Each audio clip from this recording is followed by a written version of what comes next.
To turn off ads on the Redmi Note 14s, let me quickly show you how you can do this. So first things first, there are like two applications which have ads, and the first one is the file manager and the next one is the themes application somewhere here.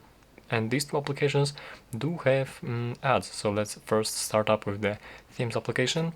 And sometimes right here, as you can see, if you are navigating through this application, doing anything right here, there are ads appearing. So let's go for my account, then press these settings on the top right corner, and right here there's the switch to show ads. Simply press this one to disable these ads, and right now, from now on, as you will be trying to use this application, do anything right here, there will be no ads right here. So this is pretty nice, very simple.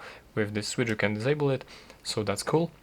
And the second application, the file manager, this is kind of tricky. Let's go into the file manager, and from here we have to go for the menu, we have to go for the recents, press and hold on this file manager and go for the settings. And from here what you have to do is go for the notifications and try disabling all of these notifications. And from now there is a chance like it's not working at all of these phones. Sometimes it's working, sometimes it's not.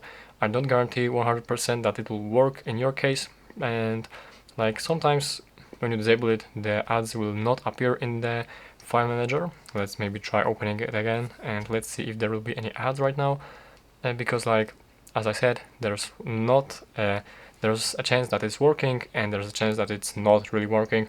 I don't know why it's working like that, why it's happening though, but at this point what I recommend you to actually use instead of this file manager, there's a pretty nice alternative for this application called Files application provided by Google.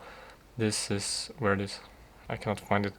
This one right here, this Files application provided by Google, and it is pretty nice and simple. Additionally, you have the trash bin right here. You can find a couple of different options right here, and yeah, basically it's the file manager for you without ads right here. So yeah, that's how you can do this.